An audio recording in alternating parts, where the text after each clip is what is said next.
ابتدا ہے رب جلیل کے بابرکت نام سے جو دلوں کے بھید خوب جانتا ہے۔ دیکھتی آنکھوں سنتے کانوں صابری میاں کا سلام پہنچے۔ ناظرین محترم، بنی اسرائیل میں ایک نوجوان تھا، بہت خوبصورت اور نہایت پاک باز۔ وہ نوجوان ٹوپیاں اور ٹوکریاں بنا کر بیچتا تھا۔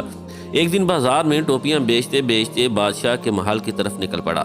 محل میں ایک حسین شہزادی کی اس پر نظر پڑی تو اس نے اپنی خادمہ کو بھیج کر اس نوجوان کو بلوا لیا۔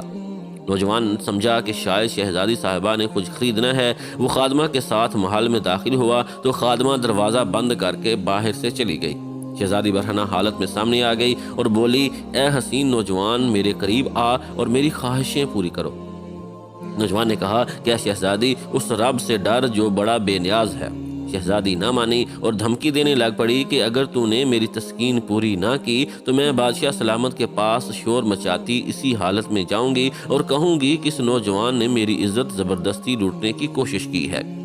اب نوجوان بڑا پریشان ہوا اور کچھ سوچ کر بولا، اچھا مجھے نہانے کی اجازت دی جائے تاکہ میں صاف ستھرا ہو جاؤں۔ شہزادی بولی، ٹھیک ہے، پر یہاں نہیں نہانا تم نے، کیونکہ تم بھاگ جاؤ گے۔ تم اس خادمہ کے ساتھ 40 فٹ اوپر محل کی چھت پر جا کر نہاؤ۔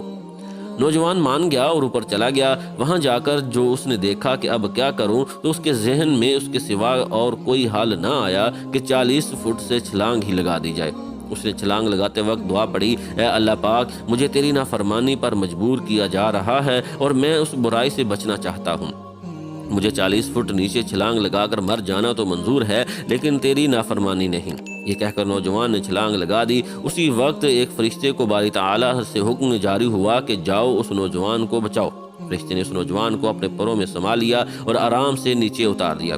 نوجوان بڑا خوش ہوا اور اسی وقت شکرانے کے نفل ادا کیے اور بارگاہ الہی میں عرض کی کہ مولا، تو چاہے تو مجھے اپنے اس کام سے بے نیاز کروا سکتا ہے۔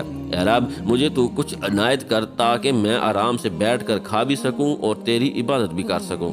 اس کی درخواست قبول ہوئی اور وہی فرشتہ جس نے اس کو بچایا ایک سونے سے بھری بوری لا دی۔ حسین نوجوان نے پھر سجدہ شکر ادا کیا اور بولا، اے میرے پروردگار، یہ جو سونا اسی رزق کا حصہ ہے جو مجھے دنیا میں ملنا تھا، تو اس میں برکت عطا فرما، اور اگر یہ اس اجر کا حصہ ہے جو مجھے آخرت میں ملنا ہے اور اس کی وجہ سے میرے آخرت کے اجر میں کمی ہوگی تو مجھے یہ دولت نہیں چاہیے۔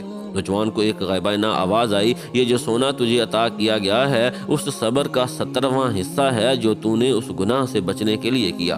اس نوجوان نے کہا، اے میرے مالک، مجھے ایسے خزانے کی حاجت نہیں جو آخرت میں میرے اجر میں کمی کا باعث بنے۔ چنانچہ نوجوان نے جب یہ بات کہی تو سارا سونا اسی وقت غائب ہو گیا۔